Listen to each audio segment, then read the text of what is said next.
Diu chào chiều nhìn nhân với hạ ca nhi hắn mang công kia siêu mang công kia chết mù diu xịt xa dân cô chết diu thả chủ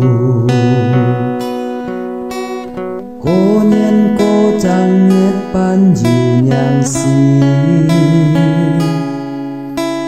nhang liêu nhang xì hắn diu nhang kỳ ly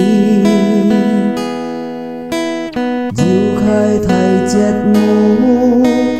hàm chúng diu hàng chèn công tô chỉ ca thông nhìn dịp theo xì ngày hạ ca nhìn trôi sân khéo dòng ly mong cái thông nhìn trên phù án thung xì dù phát sen xì chi hàm chúng hàng trên lòi sang tô dịch cha thông nhìn hiểu công hò lòi ngày thông nhìn mô phun phép phép sệt nhìn diêm bối hàm chung phèn diu mô còn má cái nhìn chỉ ca trời đi ní chỉ ca ăn bò thìn chung giao lẻ xế song ôi hiếu mang mang phi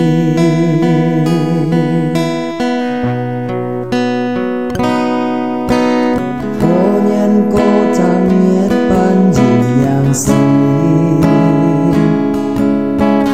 nhang liêu nhang xì hắn diu nhang kỳ ly chít khai thay chết mũ hàng chúng diu hàng chèn ông tô chỉ ca thông nhìn dịp theo xì ngày hạ ca nhìn trôi sân khéo dòng ly mong cái thông nhìn trên phù án thung xì dù phát sen xì chi hàm chúng hàng trên lòi sang tô dịch cha thông nhìn hiểu công hò lòi ngày thông nhìn mô phun phép phép sệt nhìn